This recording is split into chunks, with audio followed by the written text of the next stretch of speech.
Happy Sunday, everybody. Every Sunday, what I like to do is go over my best of one meta breakers.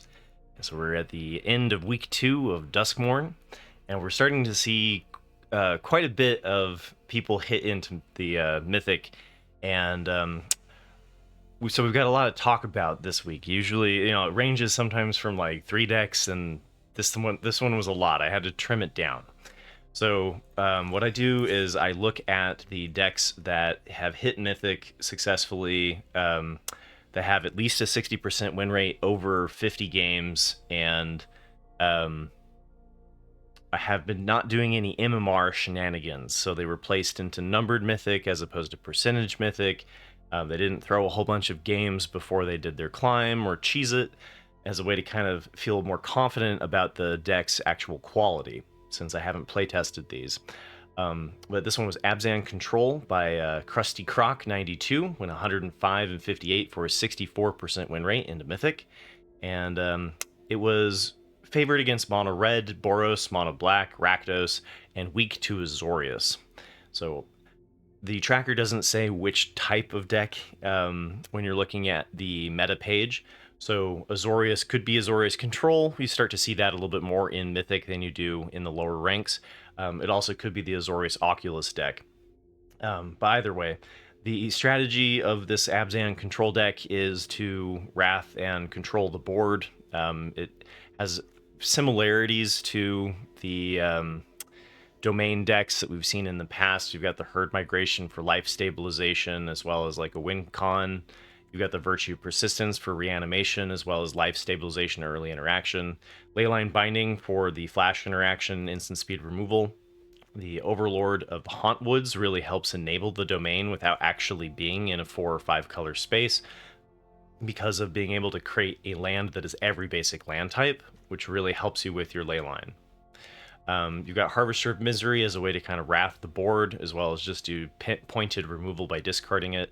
Sunfall to wrath the board as well. White Sun's Twilight to wrath the board. And then you've got instant speed interaction like Get Lost and Elspeth's Smite, which helps up against the Rakdos aggro and the mono red, so you can prevent them getting the turn 2 or the turn 3 win. Up the Beanstalk then helps you draw off of the value of like Leyline Binding, and the Outrageous Robbery helps for extending into the mid-range value, and technically in another really grindy control matchup could help you win by decking. All right, and these are not in any particular order of best to worst or anything like that. These are just how I've grabbed them throughout the week. So, second one we're going to talk about here is Abzan Ramp, and it's kind of where which domain is kind of going to. I've seen more and more of this kind of list being explored. So this one was by Sativa and went 71 and 30 for 70%. And was favored against Mono Black, Boros, Orsov, and Mono Red. Also weak to Azorius. And in the past, we've seen Domain being weak to the Azorius control decks, and also weak to the Azorius Oculus deck because of wrathing a single target is not as good. It's not as good, and that's kind of what the Azorius Oculus deck is all about, right? So this one, so we've got the Herd Migration, Leyline Binding, Atraxa. But what's different about this one is, so we're leaning into the Overlord of the Hauntwoods for the same reason as the previous deck, that it really helps enable the domain strategy. And instead we're kind of comboing it with Zur Eternal Schemer. And what this allows you to do is turn your enchantments into creatures that also have their ability when they attack. So for 3 mana, you can do the Overlord of the Hauntwoods Impending, and then if you have Zur Eternal Schemer into play, you can animate it into a creature before the Impending is done. So it works as well with the Overlord of the Mistmoors to be able to kind of cheese them out for a cheaper cost. And this is a best of 3 deck. It has a full 15 sideboard. I imagine it was pulled from one of the tournaments, but it was played in best of 1, and yeah, did well. So we've got Analyze the Pollen, which allows us to kind of smooth our land draws early on, and then later on allows us to go find a card that we specifically need. 1 Ghost Vacuum here to kind of hate on the Azorius Oculus deck and remove their cards. It doesn't necessarily win you the game. It just kind of like slows their strategy down if they do have that. Anoint with Affliction for the instant speed interaction against like Rakdos aggro, mono red. Same thing with Up the Beanstalk, pairing well with the Leyline Bindings and Herd Migrations to give you additional card draw. Favoring the temporary lockdown instead for for eliminating some of the cheaper ones. This works particularly well against Boros Auras, which goes kind of for a Voltron strategy of putting a bunch of enchantments onto one creature with Sheltered by Ghosts. And so Temporary Lockdown kind of answers that strategy. Now, this mono white tokens deck, I almost didn't include it by Evkian because it was barely above the 50 games, right? And then the climb was not particularly clean as far as what was on the tracker. But they did place into a numbered mythic, so I feel like there wasn't too many shenanigans going on. But this one went 31 and 21 for a 60% win rate, and was favored against mono black and Orsov, but also weak to Azorius. And the reason why I wanted to include it, though, is because we had several builds in the community deck tech last Tuesday that was kind of exploring the mono white strategy. And this one leaning into the Dollmaker's Shop, which gives you a 1/1 toy artifact creature token when you're attacking with a non-toy creature. And this works with the Caretaker's Talent to draw you a card. You also have the Enduring Innocence, which has the vampire effect that whenever a creature with power 2 or less enters, you draw a card, welcoming vampire.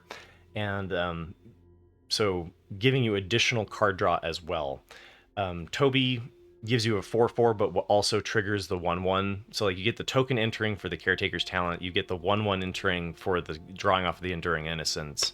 And so we've also got the Sheltered by Ghosts, which has been a very powerful card for an uncommon. And we have the Ossification for Appointed Removal, Get Lost for our Hope against mono red. Caretaker's Carrot Cake also giving us the token and card draw, as well as life stabilization. The Optimistic Scavenger works really well with the Sheltered by Ghosts. A lot of these enchantments as well, creating a larger threat. And then we have the Ghostly Dancers as kind of like one of our more mid-range win conditions, because you're able to, whenever an enchantment enters, you get a 3/1 white token with flying. And so the more that you're playing these enchantments, the more that you're getting the 3/1 tokens, the more you're drawing off the Caretaker's Talent, etc. And then we also have the Overlord of the Mistmoors, which allows us to create the 2/2/1 token flyers. So all in on the token strategy with a little bit of enchantment synergies thrown in to boot. And the Fountain Port being able to give us some good draw off of those tokens as well. Annex Control by Leviath AB. I think this deck looks really good. We're seeing more and more of this kind of like slasher deck. This one not leaning fully into the slasher combo with the Bloodletter of Aclazotz, but definitely seeing more of this kind of deck showing up. This one was a first place tournament winner that was then played on the ladder by Leviath in best of 1. And you've got the Unholy Annex, which gives you an incredible amount of value, almost playing like a Phyrexian Arena that hurts you for more damage. But then if you have a demon in play, and this one choosing to run the Archfiend of the Dross, not everyone is, or the Bloodletter of Aclazotz, then it switches into a win condition where your opponent is losing the 2 life and you're gaining the life while you're drawing the cards. And then for 5, you can unlock the door to create your own demon. So you have a fair amount of demons that you can do to kind of lean heavily into the Annex. The rest of the shell is mostly a mono black discard. So you've got like the Ruthless Negotiation, you've got the Deep Cavern Bat, Liliana, Cruel Claw's Heist, all of this which attacks your opponent's hand. Tiny Bones the Pickpocket allows us to replay the early drops of our opponent's strategy off of like the cut downs and the go for the throat. This one leaning more heavily into Bitter Triumph, but still being able to reanimate the things that we kill early. Duress then can further hate on their hand, and yeah, that's pretty much the strategy. And here's an old familiar face for those who've been playing for a little bit, right? At least since last season, or last rotation, last set. Anyway, Boros Convoke by Killer Sagaz shows so they won 116 and 78 for 60% win rate. and they were favored against mono black. And I think that as we're seeing more and more of these mono black decks come into the meta, this deck punishes that strategy by being a go wide deck that is really hard to answer one for one with cards like Go for the Throat and Cut Down. So if you're an old, if you're a Boros Convoke fan, it hasn't been doing particularly well because of how much the deck struggles against like Rakdos aggro and mono red, not really having the instant speed interaction to destroy the turn 2 or the turn 3 win. But as we're seeing more mono black becoming more popular in the meta than the Rakdos aggro strategies, older strategies like Celestia Rabbits and Boros Convoke have started to pop up a little bit more throughout the second week of Duskmourn. So something to keep in mind if you are a fan of the archetype. This one was week to Azorius and week to Rakdos aggro, which I think is going to keep it out of the top meta performers that I talk about on Mondays, but still worth talking about a little bit here, right? If you are new and have no idea what I'm talking about with Boros Convoke, the whole point of the deck is to play some form of creature that creates an artifact on turn 1. On turn 2, you can blow that up with the Gleeful Demolition, and then convoke in the Knight Errant of Eos. And then on turn 3, you use the advantage of the go wide strategy to then play the Imidane's Recruiter and hit in for a ton of damage. And then as far as like what we see kind of different in this build that we don't always see is like the laydown arms, the Coppercoat Vanguard. This is a lot of humans, so this one kind of taking a twist on it. The Charming Scoundrel we don't usually see as a 3 of. Sheltered by Ghosts as a 1 of here we also don't usually see in this archetype. So they've definitely tweaked it and made it somewhat of their own. And the War Leader's Call here then helps up against the mid-range and the control matchups. And fun little deck. All right, Mono Black Discard 2 is another one that we've kind of talked about throughout the weeks. It has some really bad matchups, and then it has some really good matchups. And as you start to climb the ladder, you start to get into these pockets where you're going to see your favored matchups more often. Usually in Diamond rather than in Gold and in Platinum, and then also doesn't perform particularly well in Mythic, again, depending on what you're coming up against. But this one, it does well against like the mono red decks and the Boros decks. This one had a really good win rate against Azorius, which I thought was kind of unique because Azorius usually does well against the mono black discard decks because they're trying to reanimate from their graveyard anyway. So something to kind of just, maybe they got a little bit lucky. And so this one went 56 and 35 for a 62% win rate. And yeah, has your typical like hate on their hand through the Ruthless Negotiation, Deep Cavern Bat, Liliana the Veil, Bandit's Talent, has the plenty of removal of Cut Down, Go for the Throat, Long Goodbye, and Shieldred's Edict. And then we've got the win conditions of the deck, which is Shieldred, which can then turn into the True Scriptures as a way to win the game. And then you also have Breach the Multiverse as an alternative win condition that we don't always see included, which I like the 1 of in here. And then we have the Virtue of Persistence, which works as removal early and then also a win condition in and of itself. So, yeah, kind of just like we've seen this deck before, so it's not entirely unique, but still kind of off meta depending on what part of the ladder you're in. And we've definitely been bumping into this one more on my ladder climb specifically. The mono black slasher deck, and we're seeing several different iterations of this deck. So similar to what I was calling the Annex Control deck, it's leaning into the demon synergies, although less heavily into the Annex, and more heavily into the instant win combo of hitting them with the slasher while you have the Aclazotz in play, right? Leyline of the Void here hates on Azorius Control or any of the Reanimator strategies. So a full 4 copies there. Again, sorry.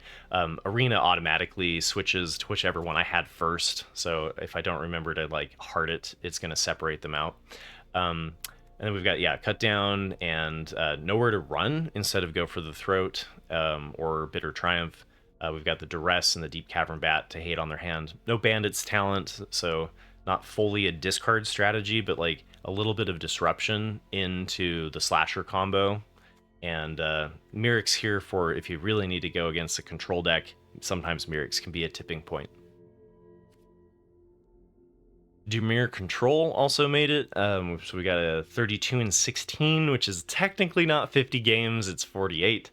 But went 67%, so even if it lost the next 2 games, it would still be above my criteria. The matchup data, we don't have a really great sample size to talk about. It did look like it was weak to the Boros Auras deck with the Sheltered by Ghosts, and looking through it, it kind of makes sense because like if they get that ward up, you kind of need to hit the Sheoldred's Edict to be able to answer it. It still has an answer, right? But it did look favored against a good chunk of the rest of the meta. Mono red, Rakdos, Azorius, Dimir, mono black. So we're going for a mill strategy with Jace the Perfected Mind as one of the win conditions, and then we see some of the disruption that we see in the other black decks like Nowhere to Run, Sheoldred's Edict, Liliana of the Veil. And then we have the combination of Invasion of Amonkhet and being able to like immediately flip it with Render Inert. Sometimes you do some like the Aklazot's guy, the big 5/5 flying lifelink, has some interesting interactions with the Invasion of Amonkhet. We're not going into that kind of space, but we do have some interesting targets to kind of copy off of the mill from the Invasion of Amonkhet, and we've got the Wrath for the Deadly Cover-Up, and Intimidation Campaign gives us kind of some mid-range value to kind of extend against other mid-range decks. And then counter spells. So we've got the 3 steps ahead and Get Out, which Get Out also allows us to replay some of our enchantments like Nowhere to Run if we don't want to be countering their spells. So also with the Intimidation Campaign, you can kind of play it with the Get Out if they're not playing creatures or enchantments, if you're up against another control deck. So some interesting options that you could explore in the Dimir Control strategy. And then we've got the 2 Ghost Vacuums again, I think primarily to hate on Azorius Oculus.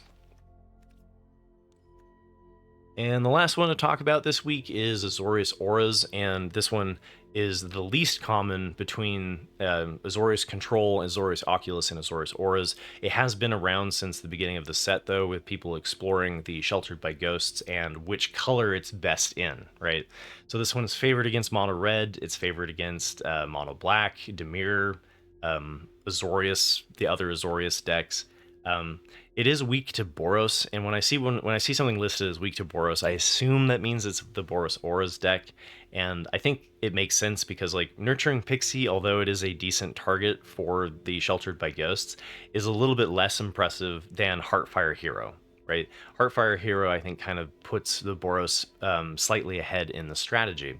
But we do get some tools that we don't get to play with in Boros, such as like Gremlin Tamer works really well with all of the enchantments. Storm Chaser's Talent is a really good one, giving you that 1/1 prowess that then allows you to play, gets bigger every time that you're playing an enchantment, and allows you to replay some of your spells, like Ice Out here to have a little bit of interaction that you don't usually have in the Boros Auras strategy.